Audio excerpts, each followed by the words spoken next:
Baltimore Ravens are at a crossroads to open up the season as they are at 1-2 with their offense performing one of the best in NFL history. They've scored the most points for a 1-2 team of all time, but their defense has struggled out of the gate and are allowing opposing teams to absolutely impose their will against them, whether it is through the air or on the ground, or allowing a massive late game comeback like the Buffalo Bills had the other night. Well, all in all, though, the Baltimore Ravens are talented. They have pieces in place. Zach Orr has proven to be a solid defense coordinator, but we need to check out the film. We need to see what's going on in Baltimore, and we need to see why the Ravens are struggling here in 2025. So let's get right in this video and see if they can get back on track heading into Kansas City in week 4.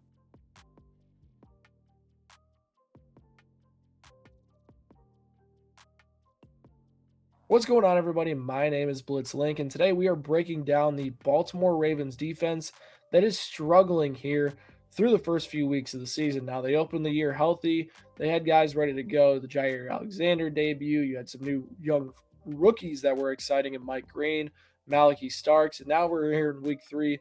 Nnamdi Madubuike is hurt. Kyle Van Noy is hurt. Malachi Starks and Mike Green are not performing up to expectations. Jair Alexander is hurt again. This defense has not performed well through 3 weeks. Obviously, the Browns in week 2 was an exception, but it seems like they're an easy matchup for a majority of defenses right now. Against the Bills, it was strong start, and they absolutely fell apart down the stretch. And then against the Lions, it was a consistent, dominating fashion where the Detroit Lions were able to pick apart the Ravens, whether it was on the ground or through the air with the lack of a pass rush from the Baltimore Ravens front. So I want to kind of dive into the film, see how this Ravens defense has looked in both games, look at some of their usage in terms of what they've done historically, and kind of go into detail of where they've struggled, why they have been struggling, and then kind of tell you guys what I think going forward with this unit. So without further ado, let's hop into the film room and take a look at this Baltimore Ravens defense against the Lions, and then one clip against the Bills. Let's start with the ground game, where the Baltimore Ravens are really struggling right now. Obviously, the injuries against the Lions up front haven't helped this team, but they're going to have the same type of problems against the Kansas City Chiefs this week. So let's break down why they're struggling and allowing 170.7 rushing yards per game. It honestly comes down to this front group right here. As you watch in this game specifically, this group is just getting pushed back multiple yards, creating open running lanes for David Montgomery. A missed tackle here, a missed tackle there, and it's a big time chunk play as you see like that. Right, let's break it down a little bit to this point. So, line of scrimmage, we're going to draw this line for you guys right here. Right, I want to see where you guys see these defenders, how many yards they get pushed back to this point right here. Right, the hole is created. You have 2 yards, 3 yards, 2 yards, 3 yards, 2 yards. Having those defenders down the field like that in the run game is going to open up so many holes. And with a great running game like the Detroit Lions have and the Buffalo Bills have, they've been able to exploit this and find their running lanes exactly where they wanted to and get big-time explosive plays, never allowing the Ravens defense to get ahead of the sticks. Same type of situation on this play right here that results in a solid run from David Montgomery. Right, the Lions offensive line did a great job, but just watch the Ravens front get pushed backwards multiple yards, open up plenty of lanes for David Montgomery, and it's a 10-yard gain, setting the Lions up for success on this play. Let's do our thing. Let's draw the line of scrimmage. Really not a straight line there, but we're going to leave that thing there. And let's pause it, and let's see how far these Ravens defenders are. Okay, so you have 2 yards. 2 yards. Roquan Smith has to play this slow. This is, a good seal here at left tackle by Taylor Decker, but Roquan has to play it slow, so you can't necessarily blame this play on Roquan. He does the right job taking on outside shoulder, right? And then David Montgomery is able to find a hole. Before Montgomery's even contacted it, he's 4 yards down the field. One of the biggest storylines from this one is that the Ravens sack streak, was broken at 57 games, and they've really struggled to produce good pressure without Kyle Van Noy and Nnamdi Madubuike. You're going to see Jared Goff have all the time in the world, find a wide open Jamison Williams on an in-breaking route, and the lack of pressure from these guys up front in this group is concerning. Mike Green, the guy they drafted, is one of the lowest graded edge rushers right now in the NFL. It's not elite, especially with a guy like Kyle Van Noy out, and these stunts aren't doing much, right? You wrap around here, you got a guy on the ground, you got these two basically caught in a mess. Goff has all the time in the world to make a decision, and he's able to make a player get open down the field like Jameson Williams and hit him in stride. So there's nothing the secondary can do when the defensive line looks like this, and Jared Goff can just stand there the entire day. If you can't create pressure with your front four, the next best thing is finding guys to blitz, right? They're going to add Roquan Smith here to go in and blitz and try to get pressure around Jared Goff on the goal line here.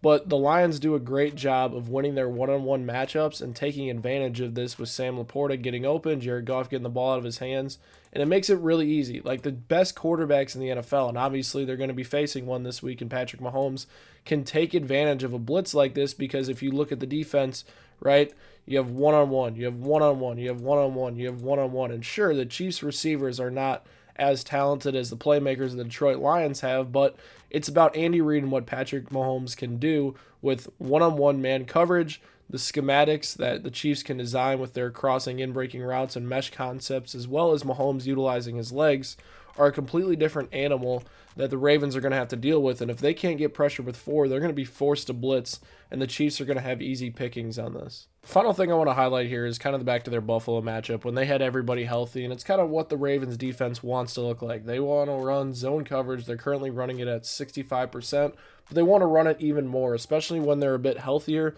in terms of the defensive side of the ball. And then they want to kind of mix up man coverage in key situations to throw the offense off guard, right? You're going to watch in this situation. Let's go a little bit further here. The Ravens are going to run this soft type of zone coverage here to where you have your over-the-top defenders, a cover three type look right here, and you have your two flat defenders, and then you have your hook to curls right here.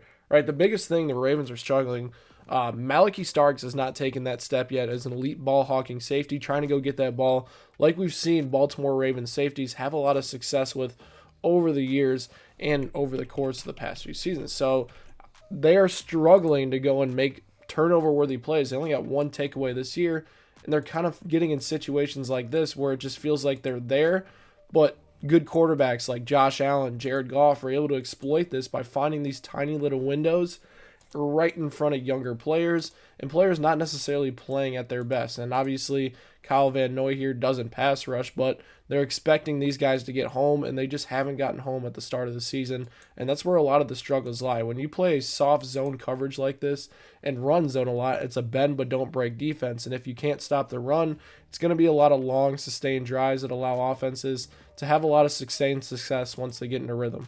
So that's kind of what the Ravens defense is looking like here through the first few weeks of the season. Sure, the injuries have contributed a significant amount in their struggles, but they also struggled in week one with a majority healthy defense, and this team hasn't necessarily produced at the level we know how. Under Zach Orr, who's getting a ton of scrutiny, this team has been incredibly zone heavy. As I mentioned, 65% of the time they run zone. Jared Goff last week was 18 of 25 for 200 yards against zone coverage. And if you can't execute zone coverage with a pass rush, it's going to be easy for quarterbacks like Jared Goff, Josh Allen to pick you apart. And now they face Patrick Mahomes this week, who has historically picked apart zone coverage very well. The Ravens are going to have to find different ways to create pressure, whether that is through blitzing or other concepts, and they might have a good chance of doing that this week against Kansas City, who maybe gets Xavier Worthy back. We'll see what his role will be like, but has a weaker talent group that the Ravens should be able to man up, bring some more pressure, and create some hard problems for the Kansas City offense that struggled at times through the first 3 weeks. The biggest stat, though, for me that jumps out, they're 32nd in the NFL on third down. And if you're not stopping the run at the elite level, you're allowing teams to get yards. It's 3rd and 2, it's 3rd and 3 instead of a 3rd and 7, 3rd and 8, or even behind the sticks even more, right?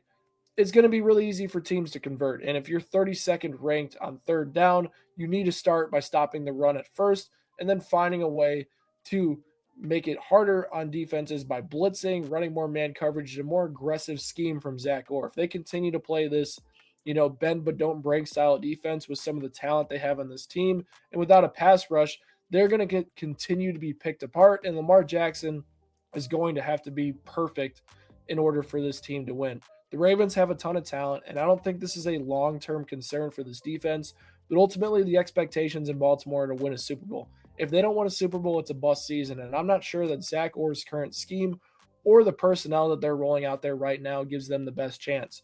You ask me in Week 18, I think this defense will be improved, but will it be enough for a postseason run to make a Super Bowl? I'm not sure, as we've seen Josh Allen exploit this team. We've seen Jared Goff exploit this team, and Patrick Mahomes has done it in the past. We'll see what he does Sunday, and his team is going to be healthier down the stretch as well. The Ravens have some internal problems they need to fix on defense, and it starts with Zach Orr changing up what he wants to do defensively a little bit, and they do need to get healthier. Once they get healthier, it will make this defense much better. Let me know down in the comment section below what your thoughts are on this Baltimore Ravens defense to open up the season. Hit that subscribe button for more Blitz Sports Media content, and I will catch you guys next time.